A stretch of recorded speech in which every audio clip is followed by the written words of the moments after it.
katawan nito na palilibutan ng daang-daang spine. Nandito na tayo sa dive spot kung saan makikita natin yung dinahin nating sea urchin, no? Pagka natusok ka niya, para ka talaga tinamaan ng apoy. Pero ang nakaagaw ng pansin namin, ang isang maliit na isda na nakatambay dito. Paano nga bang nakakayang mabuhay ng mga isda sa makamandag na tinik ng sea urchin?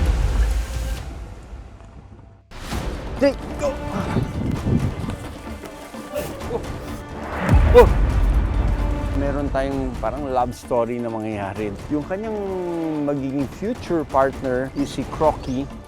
Today is the day. Maging in a relationship kaya ang tambalang kanluran at Crocky?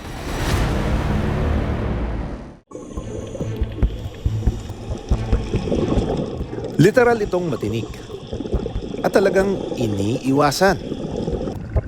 Ang buong katawan nito na palilibutan ng daang-daang spine na kapag nakatusok, pwedeng ipahamak ng tao. Pero ang matitinik na mga sea urchin,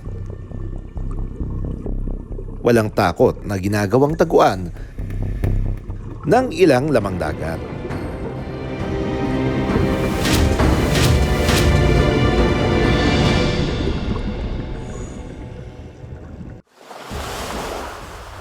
Sa Mabini, Batangas, magsisimula ang paghahanap natin. Ang ating pakay ngayong araw, makita ang mga di pangkaraniwang sea urchin.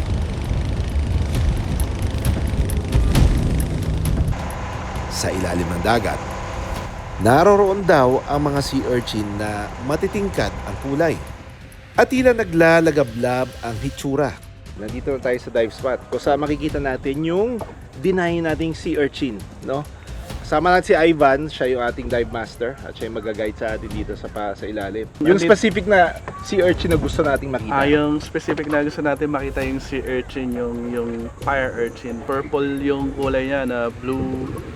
Ang problema lang, pagka nalapatan mo siya, na natusok ka niya, para ka talagang tinamaan ng apoy. May mga na-disgrasya na ba dyan? Oo, madaming beses na. Ikaw, natusok na rin ako. Oo.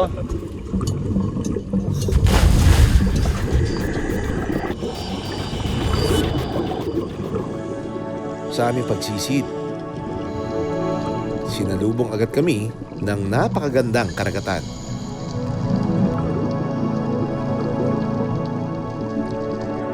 Sa mababaw na parte, nagpakita ang isang blue-spotted stingray. Ang mahaba nitong buntot ay may dalawang pantusok kung saan lumalabas ang kanyang kamandag. Kaunting langoy pa, grupo naman ng strip eel catfish ang nagpakita. Ang catfish na ito dapat ding iwasan dahil sa bandang bibig nito ay may mga tinig na may lason. Kaunting langoy pa namin, nagpakita na ang sea urchin na aming pakay. Kapansin-pansin na mahaba nitong mga tinik sa malayo. Pero kapag nilapitan, tila mga ilaw na nagliliwanag ang katawan nito. Angat ang kulay pula at asul. Ito ay isang fire urchin. Ang isdang ito tila ginawang taguan ng isang sea urchin. Para bang stage niya ang nagliliwanag nitong katawan. Pero ang ganitong tagpo, hindi lang pala sa isang sea urchin nangyayari. Sa hindi kalayuan, may magkakatabing fire urchin kaming nakita. Sa gitna nito, nagkukumpulan ang maliliit na mga isda. Habang tila kumakaway-kaway ang mga tinik ng sea urchin, unbothered naman ang mga isdang tila ginamit na panangga ang mga ito. Sa patuloy pa naming paglangoy, may isang kulay ng fire urchin pa ang ginamit na tambayan ng mga lamang dagat. Nangingibabaw ang mala-violet na kulay ng fire urchin na ito. Mukhang solo lang siya rito. Pero sa kanyang mga tinik, nakadikit pala ang isang Brooks urchin shrimp. Tila sumasabay lang sa pagkaway ng mga tinik ang hipon na ito. Parang nagsesenti at hindi alintana ang sting na dala ng sea urchin. Meron ding ilang maliliit na isda na nagtatago sa mga tinik. Bakit nga ba trip nilang dito mamalagi? Mainly po ang kanilang relasyon ay tinatawag natin na commensalism. Sila ay nagbe-benefit ng protection para hindi sila makain ng kanilang mga predators. Nagtatago sila doon in between mga tinik ng sea urchin. Samantalang yung sea urchin naman ay walang direct na benefit dito sa mga maliliit na isda, mga shrimps and crabs na ito. Kung proteksyon ang sea urchin para sa mga isda, kulay at tinik naman ang ginagamit ng sea urchin para protektahan ang kanyang sarili. Nakabibighani ang matitingkad na kulay ng fire urchins. Kaya sa halip na magtago ito sa mga predators, mas nagpapakita ng kulay ang sea urchin para layuan siya ng mga ito. Sa paraan ng aposematism, nagiging signal ang matingkad na kulay ng isang hayop para hindi ito lapitan ng kanyang predator. Mas matingkad, mas makamandag. Pero kung may magtangka pang makalapit, ang mga tinik ng sea urchin ang dadali sa kanila. Ang fire urchin na ito, nakuha na namin habang unti-unting humahakbang. Walang mata ang mga sea urchins, pero may photoreceptor cells ito sa buong katawan na nagsisilbi nitong gabay sa kanyang paggalaw. May dalawang uri sila ng tinik. Yung mas mahaba, mainly for protection, ginagamit din nila yon sa paglalakad at the same time. May mas maiigsi sila na tinik na mainly nandun yung venom. Every time na maapakan natin yun yung nag-i-inject ng stinging na substance sa katawan ng tao. Ang fire urchin ay hindi kinakain dahil sa makamandag nitong mga tinik at makapal na balat. Pero may ganito man silang proteksyon. Malaking banta at hamon pa rin sa kahit anong lamang dagat ang mabilis na pagbabago ng tikasan at ang patuloy na pagkasira ng kanilang tirahan. Ano nangyari sa'yo, ate ko? Napaka-concerned. Babala naman sa mga makakaapak ng kahit anong uri ng sea urchin. Ang mga tinik nito talagang bumabaon. Gaya ng ilan sa aming nakilala. Isa sa kanila si Stephen. Nasa 3 sea urchin daw ang aksidente niyang apakan. Agad naman siyang nilapatan ng kaunang lunas. Ayon sa mga eksperto, maaaring ibabad ang paa sa tubig na may suka para ma-neutralize ang toxins at matanggal ang maliliit na tinik. Kung may maiiwan namang tinik, ay maaaring bunutin ito gamit ang tiyan o tweezers. Agad na kumonsulta sa eksperto kung may iba pang sintomas na nararamdaman.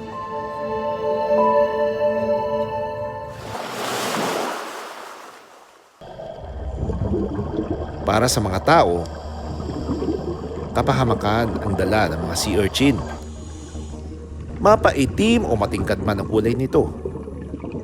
Pero kahit gaano man ito nakakalason at iniiwasan, proteksyon ng turing ng ilang mga lamang dagat sa matatalas na mga tinik nito.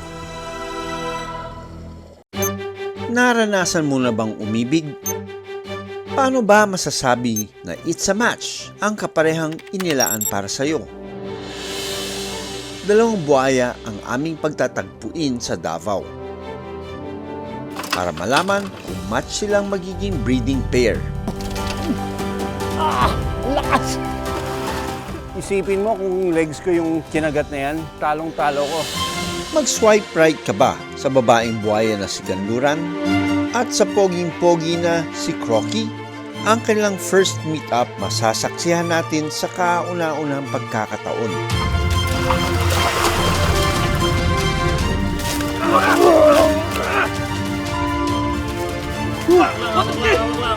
Maging matagumpay kaya kami bilang matchmaker ng dalawang buhaya?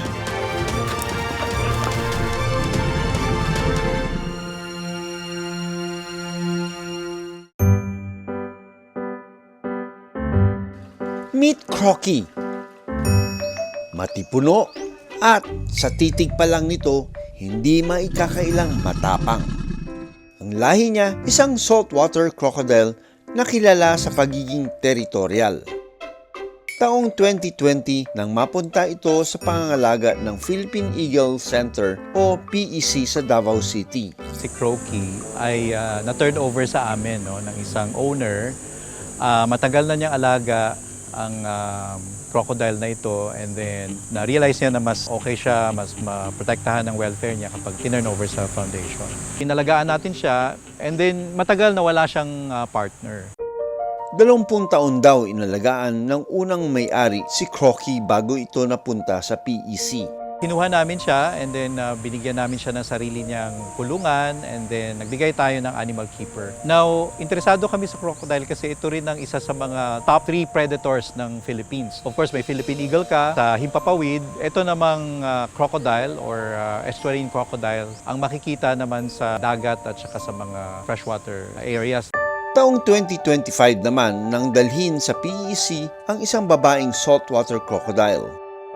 Balingkinitan at kapansin-pansin ang puting balat sa katawan nito.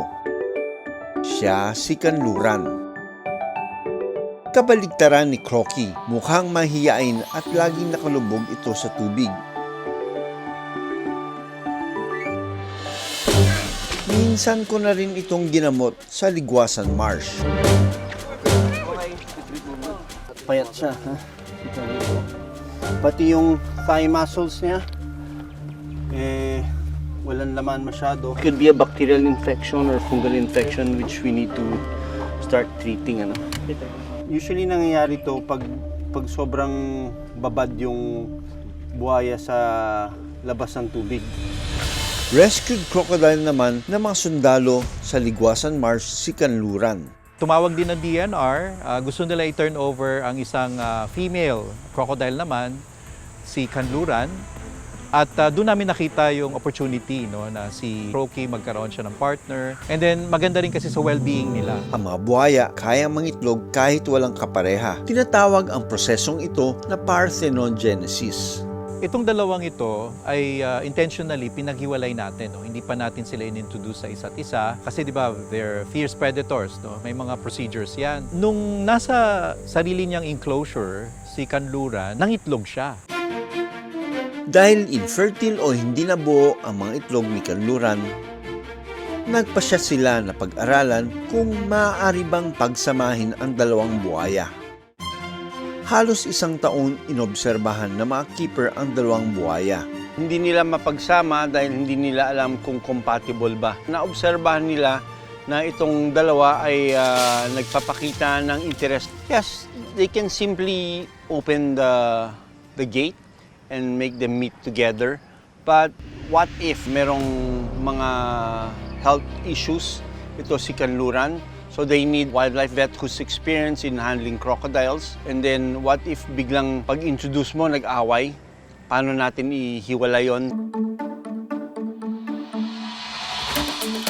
Bukod sa pagiging veterinaryo, tila naging kupido ako ngayon sa dalawang buhaya. Meron tayong parang love story na mangyayari. Today is the day na i-introduce sila. Crocky!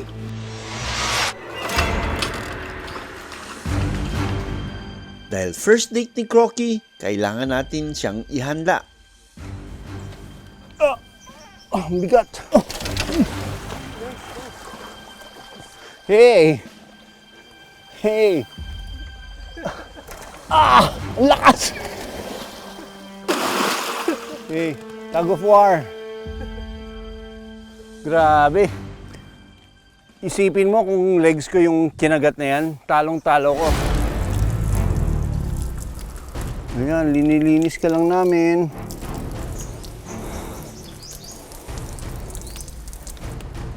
Linis ang ngipin. May date ka, dapat malinis ka. When we introduce you to kanluran. Mahalaga rin na masuri ang mga buhaya bago sila pagharapin. Crocky! Ito na ang moment of truth. Si Crocky kailangan talian para masuri at mailipat ng kulungan.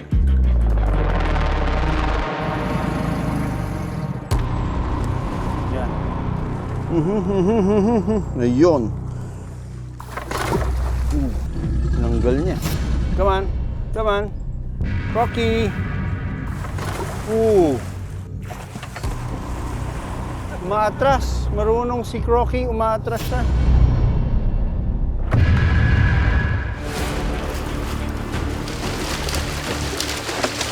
Nagsimula ng mag-death roll si Crocky. Isang defense mechanism ng mga buhaya ang death roll.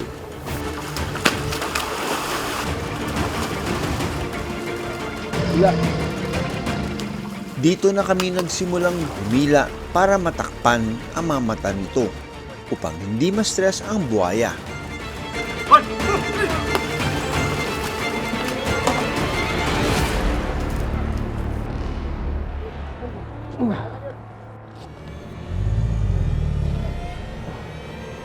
Hanggang sa ang inaakala namin kalmadong buhaya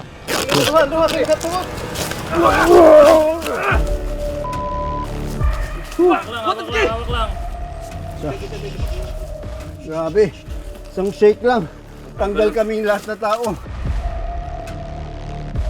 Wow. I-restrain ng mabuti. Kasi ang lakas niya no? Pag ganito kalaki yung crocodile, mabilis din siya mapagod. Kailangan natin mabilis dito mag-examine. kailangan malaman kung malusog si Crocky upang maiwasan ang posibleng pagkalat ng sakit para magkaroon ng matagumpay na produksyon ng mga itlog. Wow! Wow! Oh.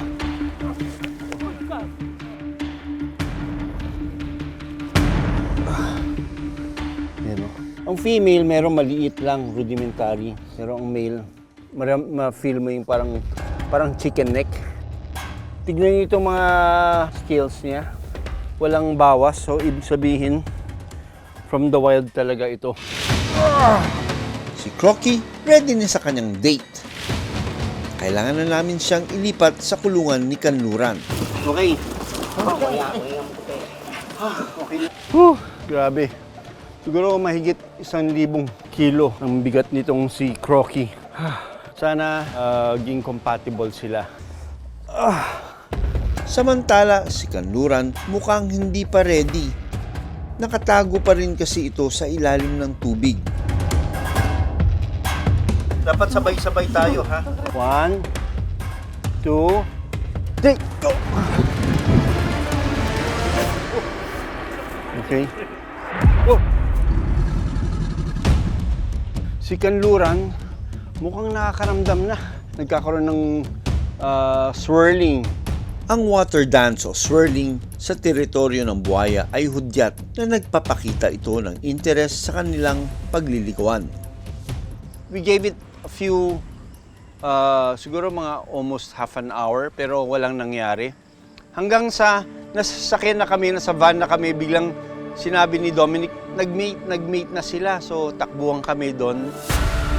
Nang datna namin ang dalawang buhaya, magkatabi sa tubig at itsurang nakaabang sa aming pagbabalik.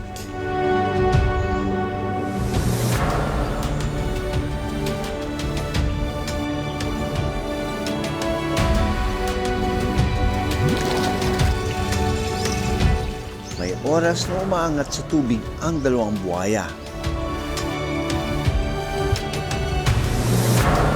At nagpapalit ng kanilang posisyon. Maririnig din ang ginagawang water bubbling ng dalawang buhaya. Ang pagsasama namin kay Crocky at saka kay Kanluran ay nagbunga. Nagpakita sila ng courtship nag-copulate sila. They were so romantic. Mukhang success ang aming misyon. Team Crocky! Yeah! It's a happy ever after para kina Crocky at Kanluran. Pati na rin sa maaaring magiging anak nila. Ilang taon mang naghihintay para sa kanilang dawan, nahanap din nila ang nakatakdang kapareha para sabay nilang protektahan ang kanilang teritoryo at makabuo ng sarili nilang pamilya. Ako si Doc Nielsen Donato, Ako si Doc Fred Ceresio. born to be wild.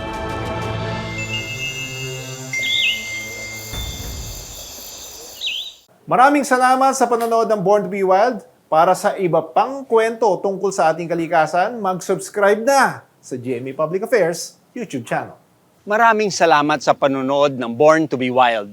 Para sa iba pang kwento tungkol sa ating kalikasan, mag-subscribe na sa GMA Public Affairs YouTube channel.